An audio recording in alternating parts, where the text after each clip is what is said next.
I've got something to dry my tears up for when we crack the glass. Welcome to yet another very exciting aquascape. One little difference about this to the others is that today I actually have a special guest. This is Mike from Kraken Aquacare. He's come down to get stuck in and share some of his tips with you guys. Yeah, thanks for having me here today, Dee. For those of you who don't know me, Dee's already mentioned. My name's Mike. I'm the owner of Kraken Aquacare. We're an aquascaping and aquarium maintenance company based in the Wirral and Liverpool, or mainly the northwest of England. We go out just maintaining aquariums for customers and doing little aquascapes, just general anything to do with aquariums, pretty much. Making it we easier. cover. Yeah, pretty much. Mike has been very, very kind and actually sponsored this beautiful tank. I can't actually believe it's sat here right now. Yeah, should we get stuck in and see what we've done? For anyone that doesn't already know, one little thing I'll add as well, Mike also has a website where you can find tons more information. I'll leave it in the description below. Be sure to check it out. Awesome. One last thing again, I think I've not mentioned in any videos. My name is Dion. I don't think I've introduced myself. That's enough of me. You have. No, I don't think you have. No introduction needed. Let's be honest. I know Dee personally, I've known her for a while, so we've been doing this kind of thing quite a lot together. And I'm excited to scape this lovely new tank that we've got today, which I've brought round. It is a lovely UNS 60U. And today we've made the decision to go Iwagumi, which is actually a style I've personally not done before. Mike himself is very good at aquascaping, so I'm very excited. For anyone that isn't familiar with Iwagumi, Iwagumi is basically the Japanese art of balancing rock. Oh yeah, that's my cue, isn't it? Oh, yeah. So in terms of balancing this rock, because we don't really want to, the rock we're using is quite heavy. And the last thing is we want very, very big rocks, Yeah. So we really want those to come into contact with the glass, because the way I think we're going to end up positioning the rocks, there's going to be a lot of pressure on the glass. So the last thing I think Dion wants is a tank bursting above all of this lovely stuff here. So what we're going to do is very simple. A lot of you have probably seen it before. It's egg crate. Now that comes in different varieties. You can get it white and black and probably some other colours, but it's not important because it's going to be under the substrate anyway. It's just a protective layer between the rocks and the glass. It's very, very pretty glass, I must add. Yeah, and we won't see it because the substrate's going to hide it all, so practical and invisible. Basically, to get this egg crate down, what we're going to be doing is actually securing it down. Again, because of the weight of the rocks, and there is, a little bit of imperfection in there as well. You see how easy that slides and moves. So obviously we just want to silicone it down just to secure it so it's not moving all over the place when we're putting these gigantic rocks down. So one thing to mention, if you do decide to use silicone, if you noticed these little wording here, a little number at the end, HA6. So the reason we're using HA6 silicone for this, for any kind of aquarium use, is it's specifically designed to be used for aquariums. The reasoning for that is it tends to not contain oils and fungicides, which, when wet can otherwise leach into your soils and the actual water itself, which obviously is not going to have you're not going to have a good time. So make sure it's aquarium grade silicone and follow the health and safety instructions on the back. Obviously allow it roughly 48 hours or so to cure before you start filling up or anything like that.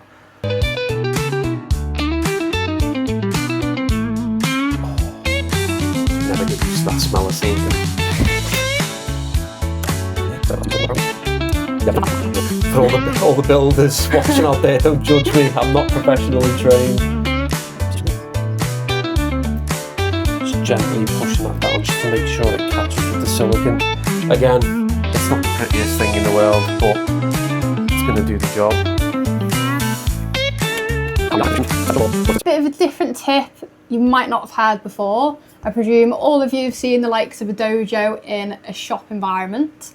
If you don't have the means to have a dojo at home, another option, like Mike had the great idea of using the lids that come with our tank today, you can also use the likes of masking tape to make the perfect size of your tank on your floor to give you a space to work up from.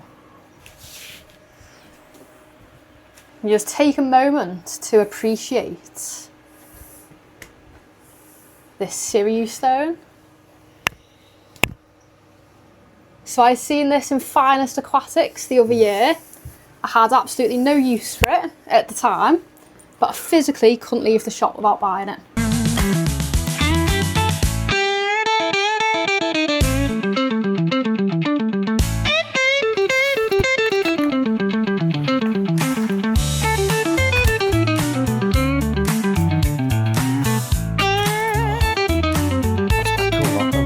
That actually looks really good. That actually looks really good like that.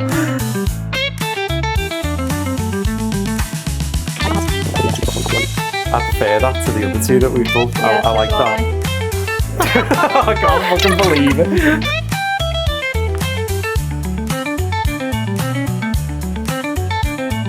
Because we haven't got a lot of headroom, and this is a rimless glass aquarium, as you can imagine, those huge rocks that we've at these managed to source, we're putting this little protective towel over there just to protect the rim so we don't chip it. And Dee's been kind enough to let me use one of her two little towels, which I think is awesome, by the way.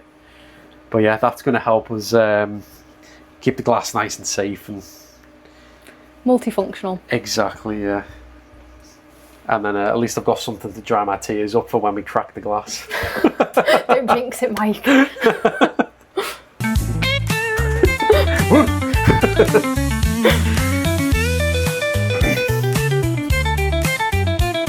Carefully. There we go. Drop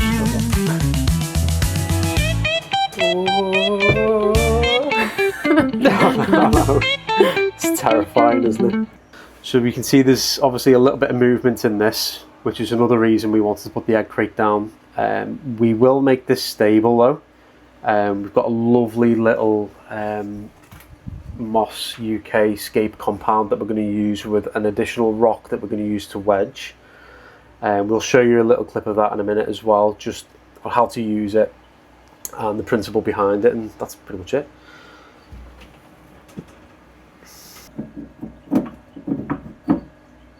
Just locks in perfectly, look at that. Difference that's made, isn't it? Just meant to be. Little. It's that face, isn't it? It's beautiful. Yeah. This one weighs the same as me. That was one very big rock. Yeah, it's a good job I had the towel on. Back. So. There's Sirius stone, if anyone at home isn't familiar. Yeah, we've got to mention that, didn't we? It's one important thing, isn't it? Another rock that you can use as well is geo rock. It's got very similar features on the face of the rocks, but everyone loves Sirius stone. If you don't like Sirius stone, there's something wrong with you. The only one that I like more than Sirius stone is probably jade rock, I think. Dragonstone's up there, but I'd say Sirius that yeah, Dragonstone's one of the more recent years. It's become more and more popular for escaping, just because of its flexibility. You can break it up super easy. Dead lightweight. Yeah, super lightweight. You can loads of crevices for epiphyte plants, things like that, and obviously to crush it up as well with a hammer or an axe if you've got one lying around, and you can use them for accent pieces. Because a lot of these, you're going to have a hard time breaking something like this up, where you might have to purchase like a separate individual bag with accent pieces in. So it's been a crime if we'd have tried to break them, wouldn't it? Yeah, there's no way. As you see, the texture and the character of this rock is one of the many reasons why it is so popular. One little fact about Sirius stone that some of you may not be familiar with is that, like ocean rock, it can also buffer your tank. Not as much to the degree of ocean rock, but it still can alter our parameters, which is something to keep into consideration.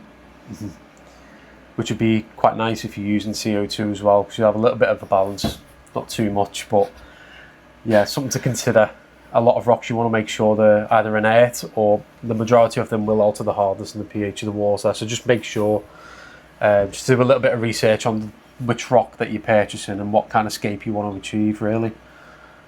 It's planning ahead. Yeah, that's the one. Like me again, not realising we're missing the whole of Mike's head in our shot.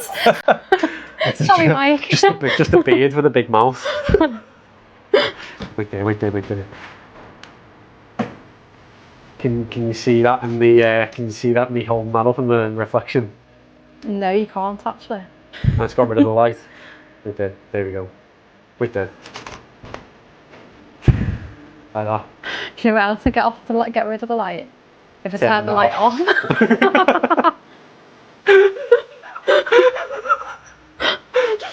So we were having some light reflections coming through on the glass from this lovely little frog enclosure here. Adapt and overcome. Yeah, you know, instead of just turning them off, you know, that would make more sense. But so work smart, not harder. I feel like I'm working very hard. In terms of our equipment, I wanted something good, reliable, and also affordable. We're going to kit our 207 out with some nice media in there, but also some very pretty Iwagumi pipework. Use my Iwagumi Aquascaping tools for literally everything. So, heartier filtration. Today we're going to be using BioFX. Rinsing it under the tap beforehand, or no? Don't need to. It is advisable to give them a little rinse under the tap before you do pop them into your aquarium. For anyone that may not be familiar with fluval canisters, let's have a little look. Here we have the 207. Obviously I've taken it off the pipework, but here we have our inlet and outlet, and we even have a lever where we can change the flow. So the way we can pop these up, close nice and tight, you actually use the lid to open it. Pretty handy. Inside our filter we have a container with a load of sponging bits, and in here you'll see where me and Mike have stuffed it full of our ceramic media. So here our sponge section.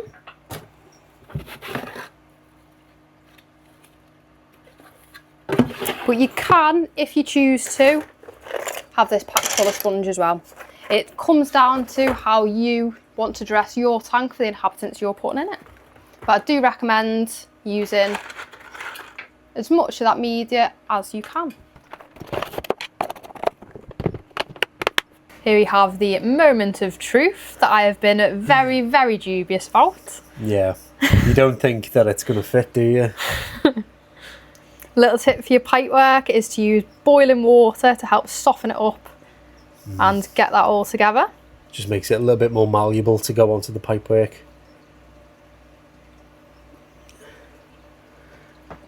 I'm passing off it.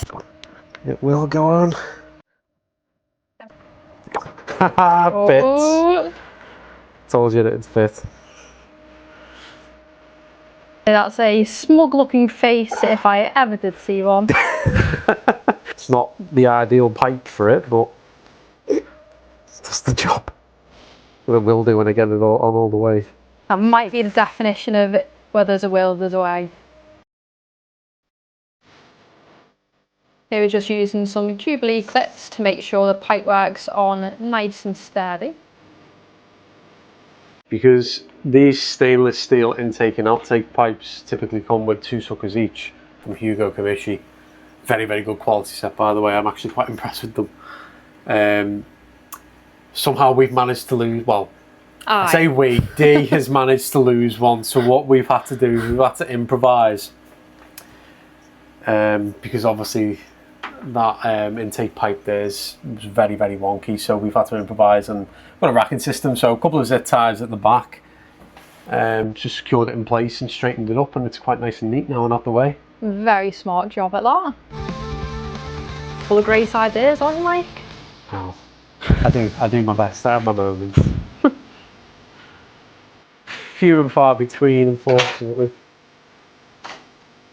And here is my wiping my foundation off our tank, as I've just accidentally plastered my face on it, admiring the pipework.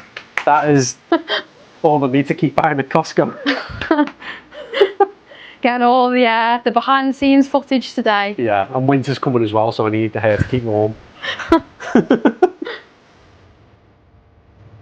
Yeah, so the reason I'm doing this is just to kind of fluff it up a little bit. I don't think it makes much of a difference. I think it's just a me thing, but I find that when the compound's super dense, when you're putting the liquid glue through, depending on the amount you're putting on, sometimes it can struggle getting down. So obviously there's a lot there. Let's pick that bit up. That'll be fine.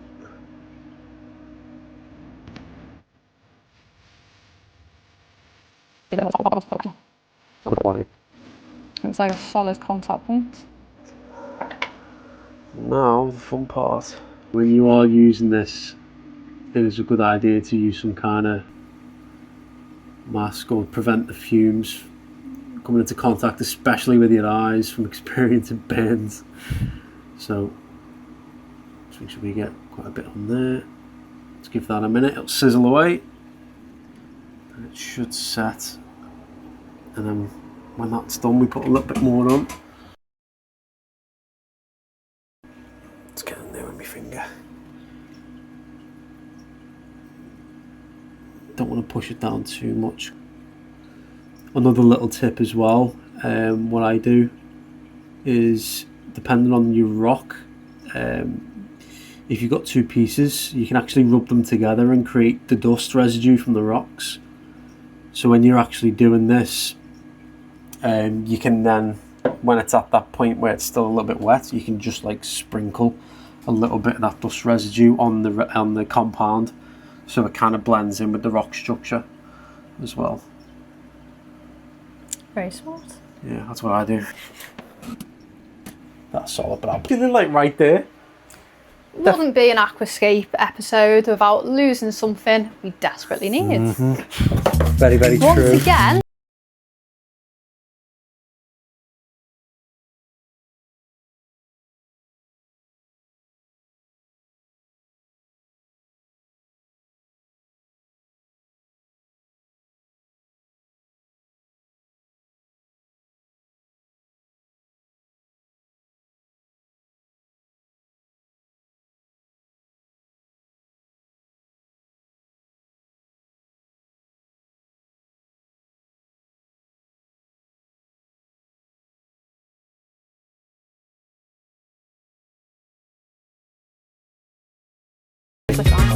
our Iwagumi Aquascape substrate isn't just fantastic for aquariums, but it's actually been used for years in Japanese culture for the likes of bonsai growing. It's super good at helping trap in those plant nutrients, so it doesn't just help us out in this case for bulking up our substrate, but it's also going to help us get the best out of our planted substrate. There you go. The reason that we're going to be putting this base layer substrate in the bags is to just basically just stop it from becoming loose. Stop it from mixing in over time with movement and maintenance. Speaking of substrates, we're going to be using the Aquasolum. This is Mike's first time using this one in particular, but if any of you have watched my other videos, you'll know I'm quite a fan of this one. I've had really good results myself.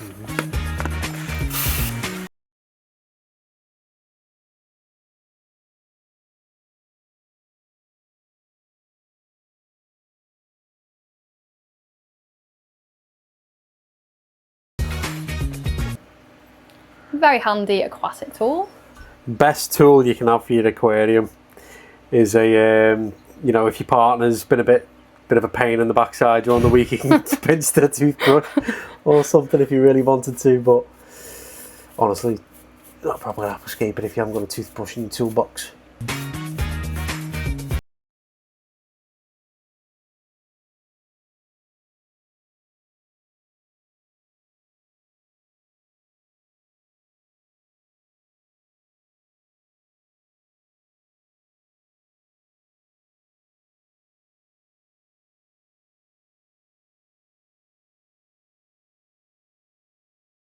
probably going to be the best thing, to be fair.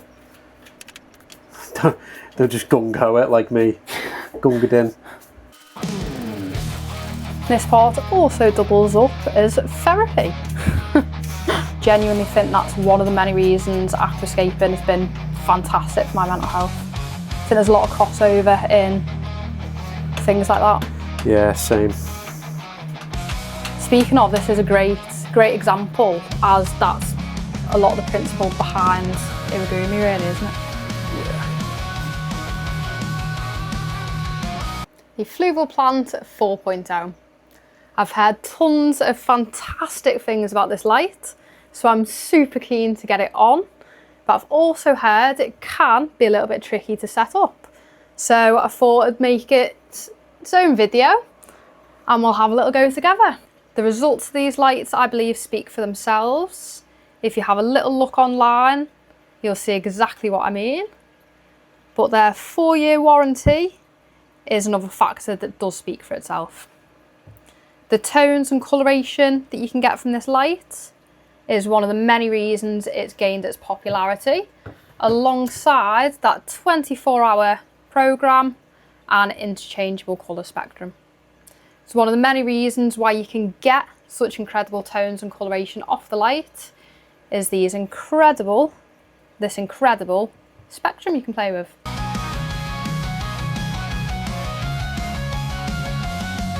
Another very cool piece of equipment I'll be popping in this tank. So Fluval have been very kind and sent me this to go in my Flex, although I've stupidly restricted my access.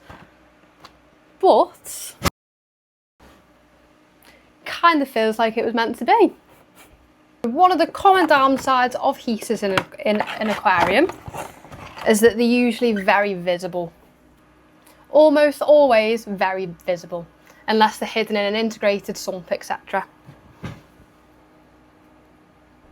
These reflective ones, I think, change the game a little bit. Why struggle hiding a heater when you could make it part of the feature?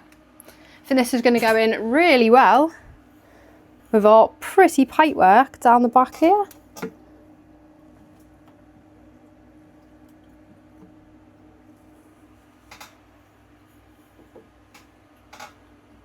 As you can see, we're using the less dangerous person for the break-in today. Yeah, I've already got eye protection on, so we're all right. Yeah. Put some muscle into it, Mike. It's just a big lump. Serious?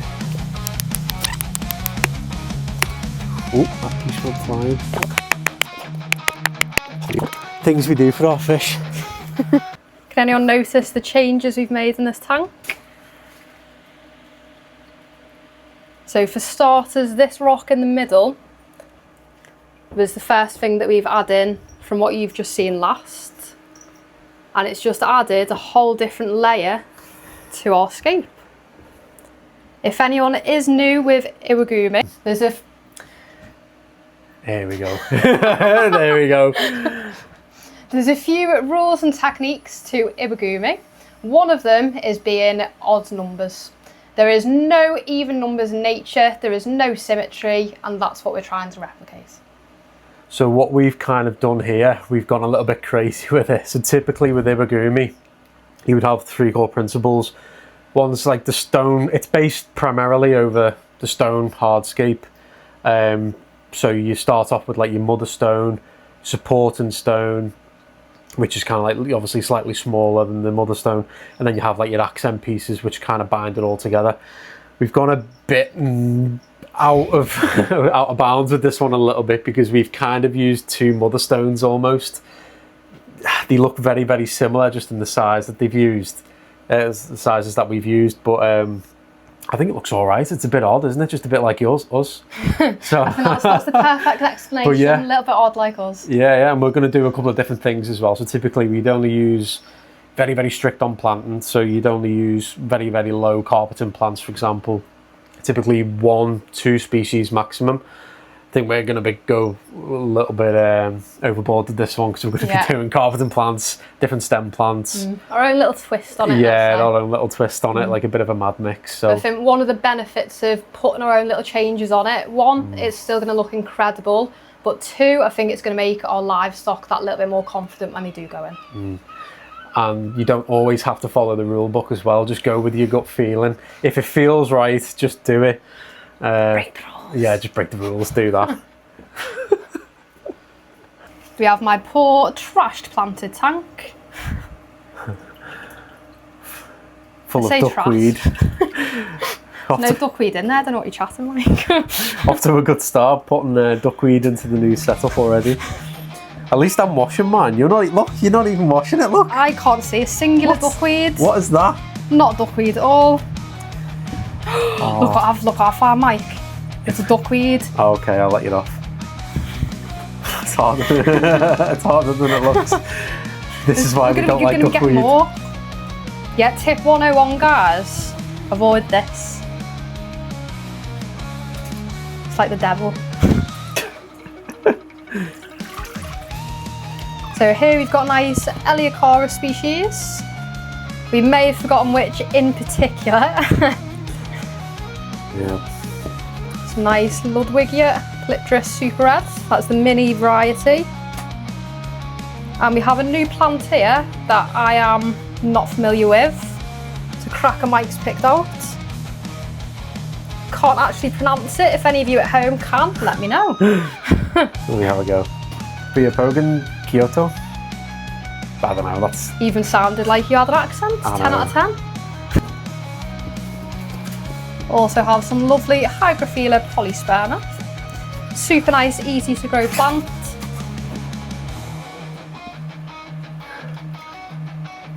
We actually have a couple of those. So sheets are a little bit different to deal with than pots. As you can see here, Mike is gently separating our plants from the sheet. Very, very slowly, very, very carefully. You still feel, it's just some of these leaves are still entangled on there, but take your time, it'll come off. It's nearly there. There we go. Some people can be a little bit more heavy-handed than that if you don't mind losing a couple of pieces, but I think it's a bit of a minimal loss there. I mean, you could even cut it while it's still on there, to be fair, so you can get a neater portion size. You can open the first cage up, depending on, you know, where you've got it from and how the roots have grown on there. Which must add, there's some fantastic roots. Yeah. So peel that back. So as it stands, you could from there on, if you really wanted to, cut it into portions, but I prefer getting it on off whole and then just slightly propagating each kind of little piece. Very easy to work with this Iwagumi. We think it's vivipara. We think. We think. If anyone hasn't seen any of my previous videos, a little tip for this planting stage is a spray bottle with dechlorinated water or RO. The last thing we want is our plants drying out before we even got them in the tank.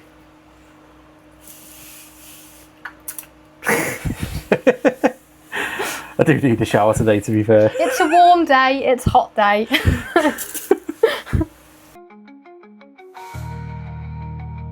So I actually prefer doing this by hand as well.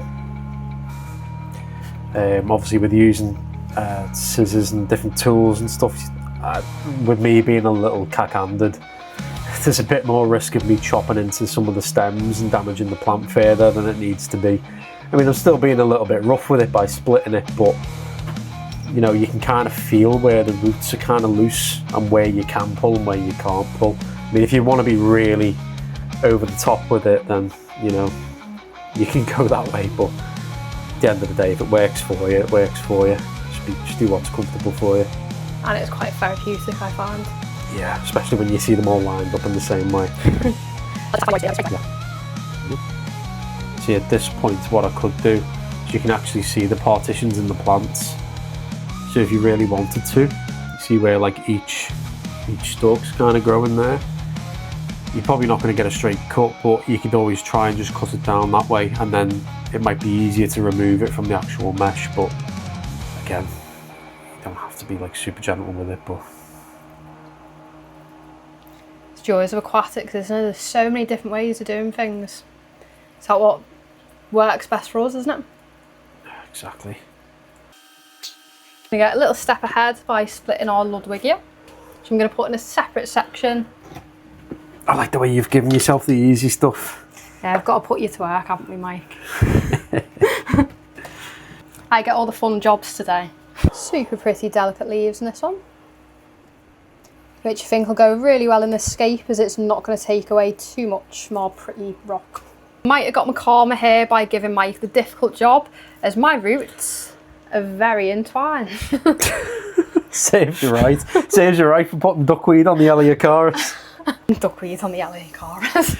There's duckweed on everything, Mike. But the question is, where did I get the duckweed from? Oof. It's a very good question. I know where I got the duckweed from. Not going to name any names for today. Another little tip as well, if you're ever buying potted plants with this rock wool, it can be quite difficult sometimes to remove off certain plants because the root structures can kind of bind to it. One little tip is if you look around, there'll be a straight cut in the actual rock wool itself where you can actually open and prise it, and you can get the vast majority of the rock wool off just in one go, and then you can just rinse it off, then just gently massage it, and that's it. What, a couple of seconds, done. Look, am I getting all of the easy ones now? Yeah, another little tip I always like to give the pots a little squeeze as well, just makes them slide out a little bit easier. I haven't even finished the Elaeocharis, there's loads there still. I got carried away seeing you doing the pots and I wanted to get involved. Some really nice hygrophila as well. This is one of the easiest plants in the whole hobby to grow. Here we've got hygrophila polysperma, but the key to this plant is that sometimes it can get a little bit leggy. So what you want to do is keep it nice and trimmed down, which is going to stimulate that new growth from the bottom and keep it nice and dense. It will also thank you for CO2, but it isn't needed. Polysperma. Who thinks? Who's sat there in an office thinking of these names? You, someone like you. I can picture that vividly. There's a certain wrasse in the saltwater community. A lot of you might be familiar with. I don't know whether I can say the name of it though. I think Fish Shop Matt might have done a little highlight on this fish recently. Oh, has he? Yeah. Oh yeah, you know exactly which one I'm talking about then. Let's see if anyone in the comments is familiar with what we're referring to. I'll be quite intrigued to find out. That's one of those mad facts that Mike had actually told me when I first started working in the industry, and for some strange reason it stuck in my mind. Mm-hmm. So another little handy tip as well, for when you're doing quite extensive planting work and stuff like that. You might not have stuff like, we've got random bits and bobs lying around. Use a tray, use a towel. Be careful with some towels because they can absorb the moisture out. But if you're ever in an IKEA, they sell shoe trays for about £1.50 and they're about 70-80 centimetres wide, and it's a perfect planting tray. IKEA, £1.50. It's on the very end. You have to go through the whole shop, but they're there. I don't even know where mine's gone. It's at a customer's house somewhere. I think they threw it in the bin. But you left it on top of the bin, didn't you? Yeah. Little tip, guys, we're going to be back siphoning. Another tip, it'd be easier to buy a pump. Yeah, stay tuned. Yeah. And the reason we're putting a little bit of water in is just to make it a little bit easier for us to plant our stem plants.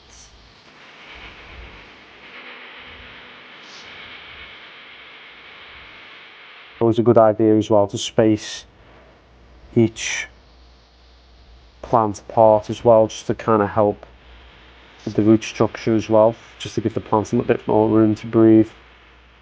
Another tip as well, if you plant multiple species, it's good to kind of put them in close proximity, not like super close on top of each other, but the roots will actually compete with each other, and it'll allow the plants to kind of absorb more nutrients. Ooh, didn't realize that was two.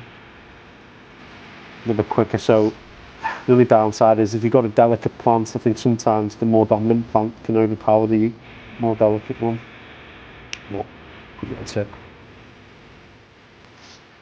One of the joys of using carpeting plants in Iwagumi style aquascapes is that it really does complement the rock, I find. Yeah, the duckweed's going to look amazing against the cereal stone. Don't know what duckweed is. Oh. So we fill it and you just see it all go wee. No, it should be easy to kind of control it, to be fair. Yeah, touch wood, guys. If anyone did watch my flex video down there, to say, touch wood, we have no duckweed. I've been very lucky there.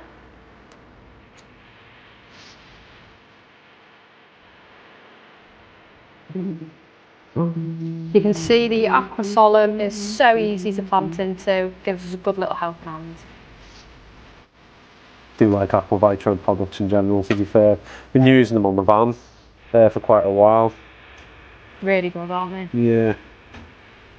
I remember a few years back, unfortunately, had a crash in my 4-foot tank, and I remember using their product Seed, which really made a big difference. And that was the first time I'd ever used that product as well. Yeah.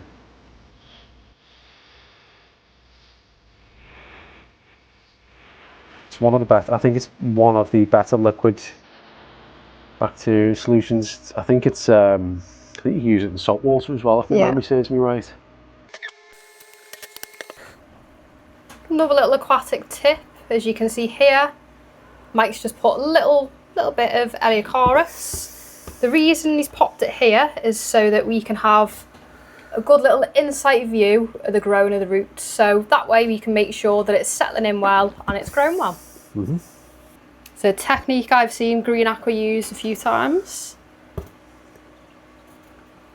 So there's another page I'd highly recommend checking out if you guys haven't already.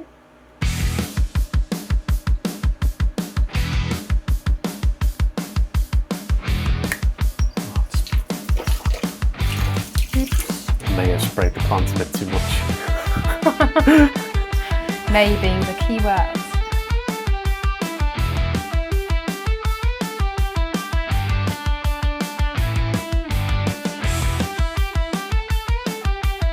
Such a delicate plant, isn't it? That's why it's so pretty. As far as red plants go as well, it's actually, I find it's one of the easy ones to grow. Yeah. Yeah. I like Alternanthera. Yeah, Alternanthera Cecilus. I like Reneki. Yeah, that's a nice one. Cecilus is nice because it's got one of like a vibrant pink to it. Well, Reneki's really nice as well. There again, both nice and easy to grow as well, aren't they? Yeah. That's definitely one thing that makes some people hesitant to go planted, is the fact that some are associated with being so difficult. But really, it's just, again, little tips and tricks, isn't it? Yeah. Here's how we're looking. It's one of those tanks that's going to have the best effect once those plants have started growing in. Let's get filling. Ready? Yep. Perfect.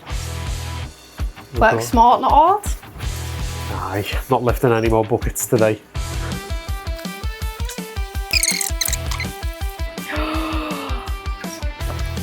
What? We got any floaters?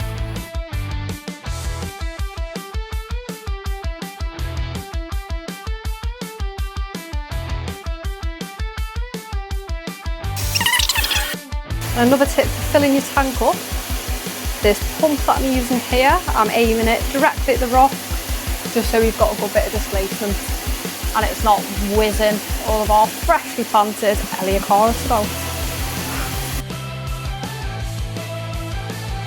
Mike's done is just primed that canister, which, if you can hear, is filling itself up for us right now. Don't like wonky.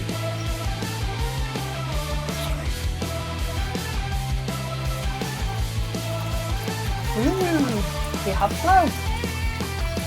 Lots of flow. I was about to say, what Mike has just done here, he's showing off the really cool little leather edition you get with your fluval canisters, where you can actually change the flow. So here we had a ton of flow. We've actually managed to lower that down, which is going to be better for the fish and better for our plants.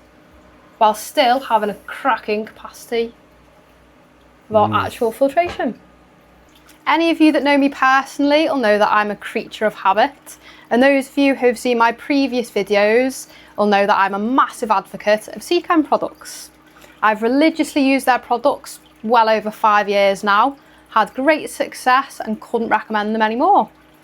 Today I'm going to break that habit and we're going to have a go of NT Labs, Status, Optimus and Plantus. These, like Seachem, have some extra bonuses like their ability to detoxify ammonia, nitrite and nitrate, which gives us a massive helping hand and acts as a really good safety blanket, I've found. We have the bacteria and we have some plant food. This is a plant food that you use once a week as well, so it should be nice and easy to dose, and I thought it'd be a cool little experiment to see if these do as good of a job as my favourite Seachem products. So I'm really excited to get stuck into these. I've heard fantastic things. Stay tuned for the result.